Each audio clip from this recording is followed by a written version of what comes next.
حضرت سیدنا عمر فاروق، سب بولیے رضی اللہ تعالی۔ حضرت عمر فاروق رضی اللہ تعالیٰ عنہ کا مبارک زمانہ ہے۔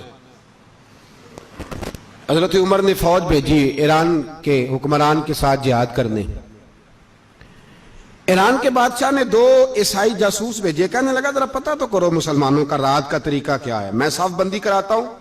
وہ ساری رات صف بندی کراتا رہا، 2 جاسوس آئے مسلمانوں کی معلومات کرنے۔ معلومات کر کے جب واپس گئے تو حضرت عمر فاروق رضی اللہ تعالیٰ عنہ کے سپاہیوں کو دیکھا، غور سے پلٹے تو بادشاہ کہنے لگا کیا حال دیکھ کے آئے ہو؟ کہنے لگا سارے مسلح پہ بیٹھے ہوئے، جتنے گھنٹے ہم وہاں رہے ہیں مجاہدین مسلح پہ رہے ہیں، یوں لگتا ہے جیسے ان کا دنیا داری سے کوئی تعلق۔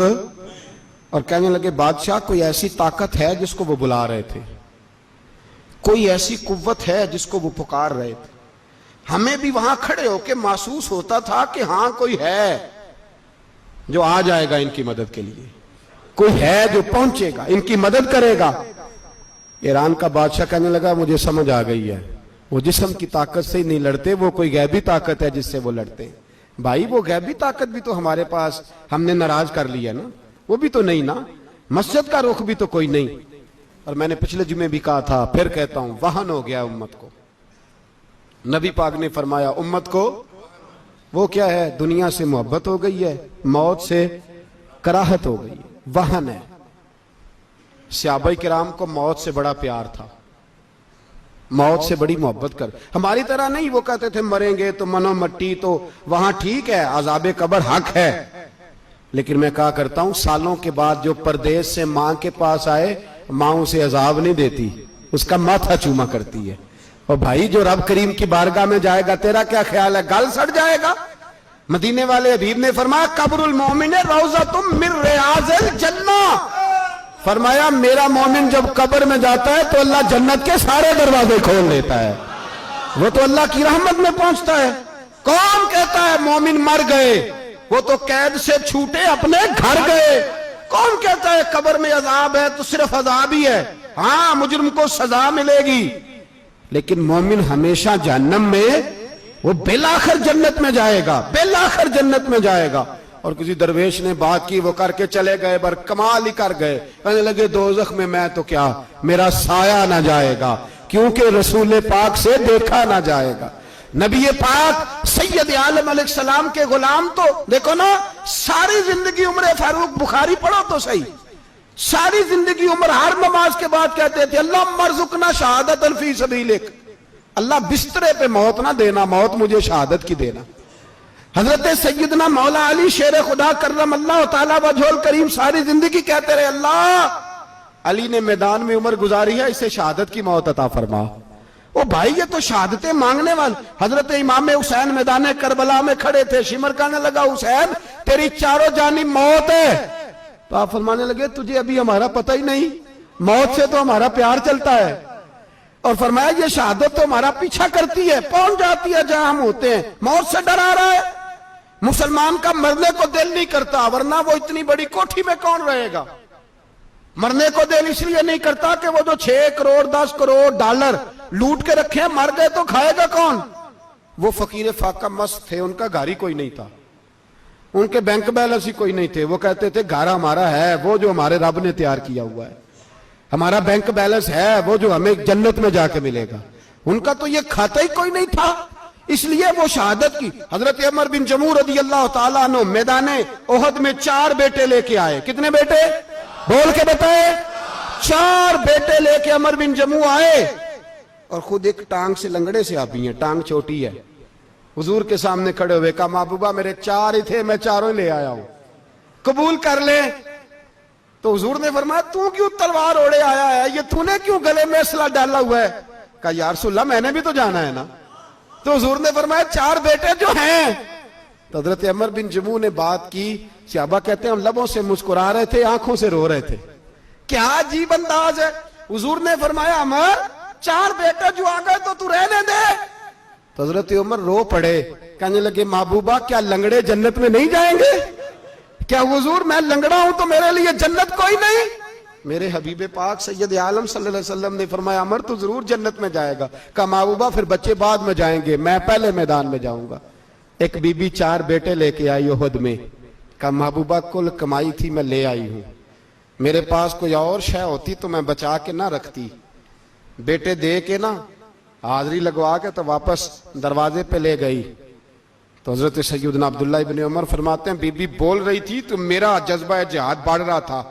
اپنے بیٹوں کو کہنے لگی میں تمہیں حضور کے پاس چھوڑ کے جا رہی ہوں, جب تم میدان میں گرو گے تو میں تمہیں دیکھنے آؤں گی, دیکھنا تمہاری پشت پہ کوئی زخم نظر نہ آئے.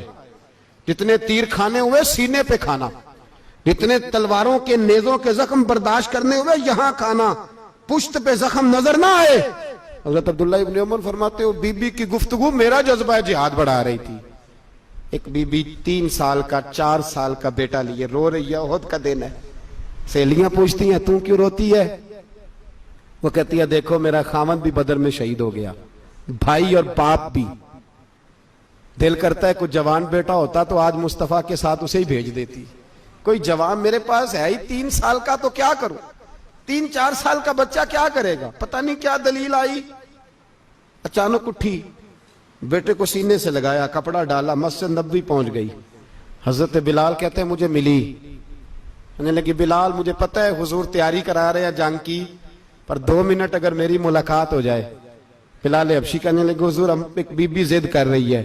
حضور باہر آئے, کہنے لگی حضور میں فلاں کی بیٹی, فلاں کی بہن, فلاں کی بیوہ ہوں, میں نے بدر میں 3 شہید دیے ہیں, اب میرے پاس یہ 3 سال کا لال ہی بچا ہے, بڑا فخر ہے میرا.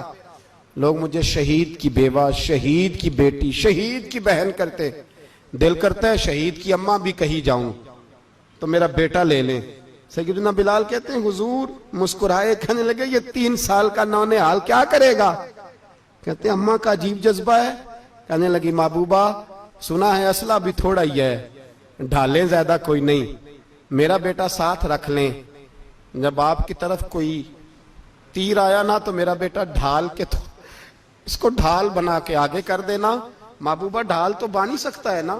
حضرت بلال فرماتے ہیں مصطفیٰ کریم نے فرمایا جا میں نے قبول کیا, قیامت کے دن بیٹا گھر لے جا, جب تیرا نام پکارا جائے گا تو شہید کی اماں کہہ کے ہی پکارا جائے گا, جا تو گھر لے جا. کہتے ہیں چلتے چلتے ایک غریبنی اور آ گئی, اتنی سی اٹی بان کی, اتنی سی. بلال حضور سے ملاقات ہو جائے گی.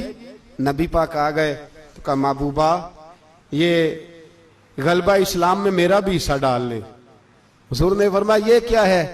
کہنے لگے حضور خامن فوت ہو گیا, اولاد اللہ نے بے نیازی سے دی نہیں, سویرے چرخہ کاٹ کے رزق حلال کھاتی ہوں, میرے پاس نا یہ اتنا سا بان ہے, ایک گھوڑے کی لگام بن جائے گی. محبوبہ حصہ تو ڈال جائے گا نا دین کے لیے, میری قبولیت ہو جائے گی.